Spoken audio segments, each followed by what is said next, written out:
Assalamualaikum warahmatullahi wabarakatuh. Selamat pagi, siang, malam teman-teman yang hadir dalam video saya. Perkenalkan, nama saya Miftah Razikin, dan pada kesempatan kali ini saya akan memaparkan sebuah video terkait tugas individu psikologi industri dan organisasi. Nah, belakangan ini teman-teman, itu ada fenomena di mana banyak perusahaan baik di dalam maupun luar negeri itu melakukan PHK terhadap karyawannya. Yang dicontohkan dalam tabel ini itu adalah 7 perusahaan.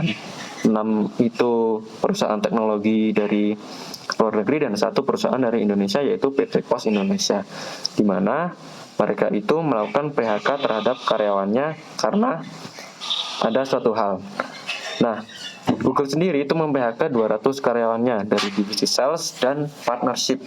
Kemudian disusul oleh Microsoft, Meta, Dell, IBM, Duolingo, dan PT Pos Indonesia. Dan rata-rata alasan perusahaan melakukan PHK itu karena adopsi mereka terhadap teknologi terbaru, yaitu robot dan AI. Jika kita berkaca pada data yang sudah saya kumpulkan, sebenarnya ketujuh perusahaan ini itu rata-rata mengalami kenaikan laba bersih. Yang pertama itu dari Google, itu mengalami kenaikan laba bersih 46% years over years, senilai 34,54 miliar US dollar, yang dari sebelumnya itu 23,66 miliar pada kuartal 1 2024. Nah, satu-satunya perusahaan yang di sini itu turun laba bersihnya itu adalah di IBM, yaitu senilai 34% years over years atau senilai 1,055%. Nah, kemudian untuk data yang terakhir ini, Pos Indonesia ini pada 2025 itu belum melakukan audit, sehingga yang saya masukkan itu adalah data 2024, di mana mereka itu memiliki laba bersih 767,7 miliar, naik 5,4% years over years dari tahun sebelumnya, yaitu 2023. Nah, kemudian kita akan menyimpulkan analisis dan tren yang sedang terjadi, di mana seperti tadi yang saya sudah sebutkan, Alphabet, Microsoft, Meta, Dell, dan Duolingo itu mengalami kenaikan. Nah, satu-satunya yang turun itu adalah IBM, yaitu 34% years over years. Yang dimana 6 perusahaan ini tadi juga termasuk Pos Indonesia itu mencerminkan momentum bisnis yang solid. Kemudian jika kita melihat chart dan harga saham perusahaan, sebenarnya rata-rata dari mereka itu adalah naik harga sahamnya, yang dimana hal ini mengindikasikan bahwa sebenarnya perusahaan-perusahaan ini itu adalah perusahaan yang sedang tumbuh. Nah, kemudian apa alasannya mereka itu melakukan PHK terhadap karyawannya? Di sini saya mencoba menarik benang merah. Nah, benang merah yang saya dapatkan itu adalah mereka karena ada percepatan serta adopsi AI dan robot. Nah, alasan mereka melakukan PHK itu berbagai macam. Nah, yang pertama itu adalah perubahan kebutuhan keahlian atau skill shift, di mana pertumbuhan perusahaan besar saat ini itu didorong oleh teknologi canggih seperti AI, kemudian otomatisasi, kemudian ada cloud dan data science. Nah, contohnya itu seperti Google dan Meta, yang dimana mem-PHK tim AR dan VR yang konvensional dan menambahkan tim AI, di mana mereka itu mengembangkan layanan baru mereka seperti Gemini. Kemudian ada otomatisasi dan efisiensi biaya operasional. Nah, dengan otomatisasi ini kan banyak tugas berulang seperti analisis data pasar, kemudian entry untuk administrasi, kemudian testing manual dan sebagainya itu diotomatisasi.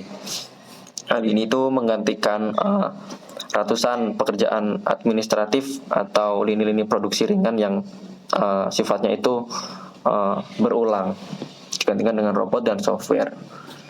Nah, contohnya itu seperti yang di kasus itu ada Pos Indonesia yang mengganti 1000 karyawannya pada lini sortasi paket dengan sistem robotik. Kemudian ada restrukturisasi. Nah, saat ini bisnis itu memasuki tahap pertumbuhan baru. Misalnya cloud untuk Microsoft atau iklan dan metaverse untuk Meta. Nah, mereka itu perlu mengalihkan anggaran dan tenaga kerja dari unit yang kurang potensial atau masih merugi dengan unit dengan margin yang tentunya lebih tinggi. Kemudian ada manajemen biaya. Kemudian ada manajemen biaya di tengah ketidakpastian. Nah, walaupun pendapatan mereka tumbuh, ada tekanan inflasi, kemudian ada suku bunga, dan tidak kepastian di sektor geopolitik yang menuntut kontrol biaya yang lebih ketat agar margin mereka itu tetap sehat. Kemudian yang terakhir itu adalah investasi ulang. Nah, dengan uang yang dihemat dari PHK bukan diambil keluar perusahaan, melainkan digunakan untuk investasi baru seperti pembangunan pusat R&D baru untuk riset AI, kemudian mengakuisisi teknologi atau ekspansi ke pasar.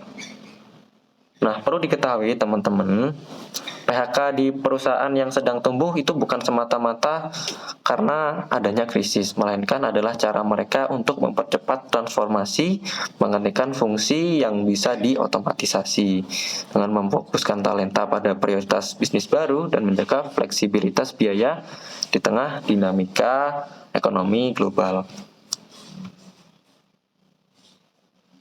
Nah, kemudian muncul pertanyaannya, bagaimana perusahaan yang ramping yang tadi direstrukturisasi mampu profit dan berekspansi?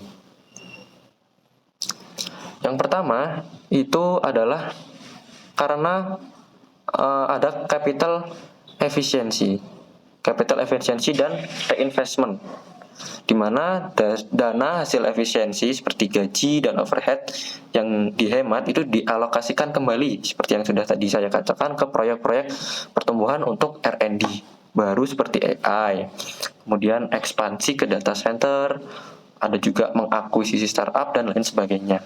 Yang kedua itu adalah higher profit per employee.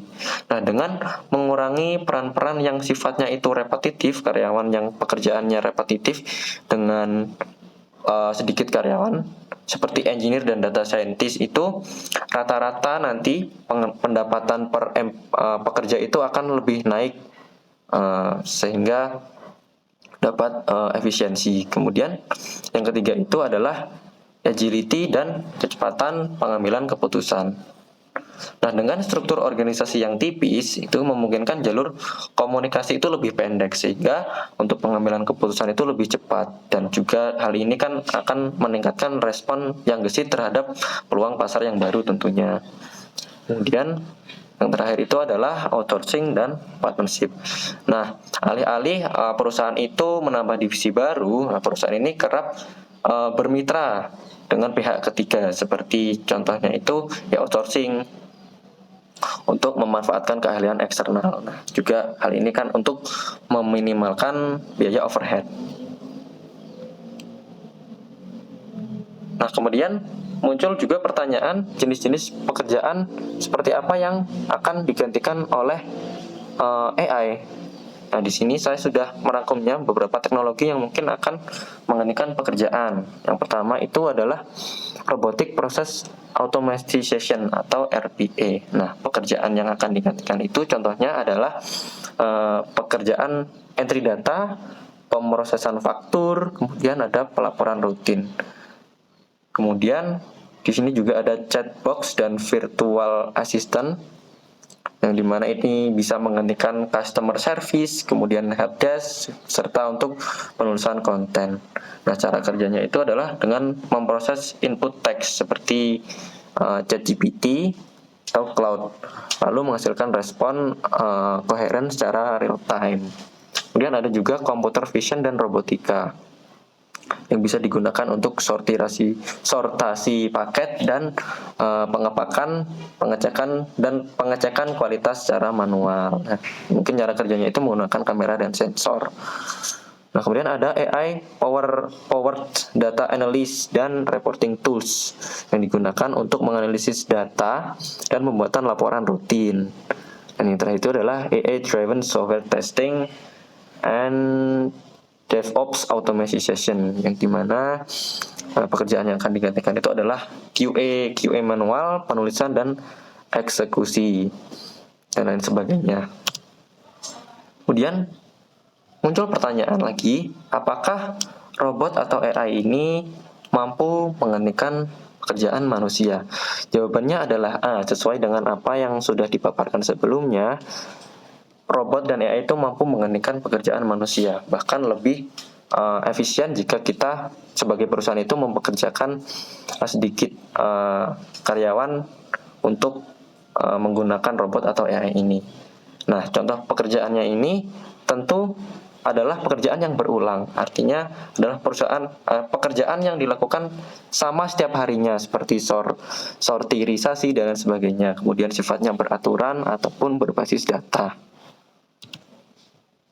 Nah, kemudian muncul juga tantangan manajer di tengah istilahnya fenomena saat ini.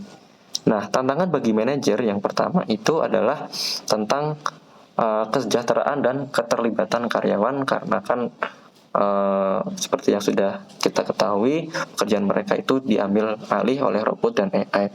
Nah, tantangannya itu bagi perusahaan, terutama bagi manajer, adalah menjaga moral dan engagement saat tugas itu diambil alih oleh mesin. Kemudian manajer itu kan juga perlu menyediakan jalur karir baru, serta harus menangani kecemasan pekerjaan. Kemudian ada desain ulang struktur organisasi. Nah, tantangan ini itu seperti tuntutan manajer untuk menciptakan struktur yang mendukung kolaborasi antara manusia dengan mesin, dengan memetakan ulang jalur kerja dan menghapus atau menggeser job-job detail lainnya. Kemudian yang terakhir itu adalah dengan tantangan terkait manajemen perubahan, di mana manajer itu mempunyai PR untuk mengkomunikasikan kenapa dan bagaimana ada perubahan, serta ada PR lagi untuk meredam ketakutan atas PHK untuk karyawan-karyawan. Juga manajer ini dituntut untuk membangun budaya terbuka bagi karyawan, budaya terbuka terhadap teknologi. Nah, mungkin cukup sekian pemaparan yang dapat saya lakukan. Banyak kurang dan lebihnya saya mohon maaf. Saya tutup. Wabillahi taufik wal hidayah. Wassalamualaikum warahmatullahi wabarakatuh.